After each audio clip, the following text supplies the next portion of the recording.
शिमला ग्रामीण विधायक विक्रमादित्य सिंह ने अपने फेसबुक अकाउंट के माध्यम से एक पोस्ट साझा की है, जिसने कांग्रेस के साथ साथ अन्य विपक्षियों के कान खड़े कर दिए हैं। उन्होंने अपनी पोस्ट में क्या लिखा, एक नजर डालिए। सुनने में आया है ईडी सीबीआई हिमाचल में दस्तक देने वाली है। हॉली लॉज के दरवाजे आपके लिए खुले हैं, जलपान की व्यवस्था कर दी गई है। आपको बता दें कि हिमाचल के दिग्गज नेता दिवंगत वीरभद्र सिंह के समय भी सीबीआई के छापे पड़े थे। वीरभद्र सिंह की बेटी की शादी के दिन सीबीआई ने उनके घर में दस्तक दी थी। पूरी विनम्रता के साथ वीरभद्र सिंह सीबीआई की टीम के साथ पेश आए थे।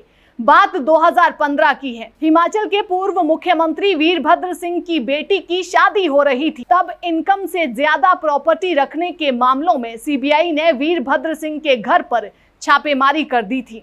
सीबीआई ने जिस वक्त पूर्व मुख्यमंत्री के घर हॉली लॉज में छापा मारा था, उस वक्त वे अपनी बेटी का कन्यादान कर रहे थे। सीबीआई ने घर को सील कर दिया था। इस मामले में कोर्ट वीरभद्र सिंह के खिलाफ दर्ज मामले को समाप्त कर चुकी है। 3 अगस्त 2021 को कोर्ट ने वीरभद्र सिंह की मौत की सूचना के बाद उनके खिलाफ दर्ज मामले को समाप्त करने का आदेश दिया था। आपको बता दें कि 8 जुलाई 2021 को वीरभद्र सिंह की मौत हो गई थी। अब विक्रमादित्य की पोस्ट के बाद ऐसा लग रहा है कि हिमाचल में भी नेताओं पर गाज अब गिरने वाली है। हिमाचल में विधानसभा चुनाव बेहद नजदीक है। जाहिर सी बात है कि जिस पर गाज गिरेगी उसके राजनीतिक जीवन पर इसका असर जरूर पड़ेगा। विधानसभा चुनावों से पहले इस तरह का बड़ा धमाका प्रदेश में होने की पूरी संभावना है। विपक्षी नेताओं के घरों और ठिकानों पर सरकारी एजेंसियों के छापों की सूची में एक के बाद एक और नाम जुड़ते जा रहे हैं।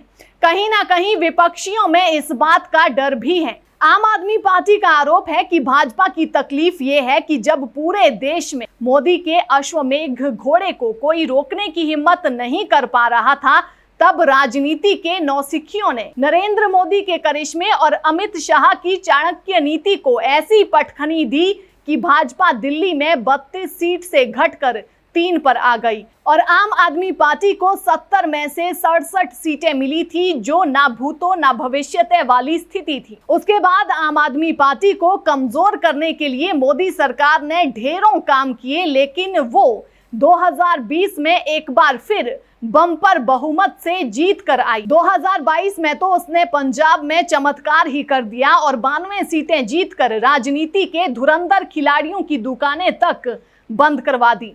प्रकाश सिंह बादल और अमरिंदर सिंह जैसे दिग्गज चुनाव हार गए। विपक्षियों का कहना है कि अगर इस तरह का करिश्मा ऐसे ही जारी रहा तो भाजपा के मन में ये डर बैठना स्वाभाविक है कि कहीं ये चमत्कार गुजरात और हिमाचल प्रदेश में ना दोहरा दिया जाए। हिमाचल की अगर बात की जाए तो यहाँ पर आम आदमी पार्टी का जीतना इतना आसान नहीं है। हिमाचल में इस बार भी कड़ा मुकाबला भाजपा और कांग्रेस का ही होना है और जाहिर सी बात है कि किसी कांग्रेसी नेता के घर ये सीबीआई का छापा पड़ सकता है।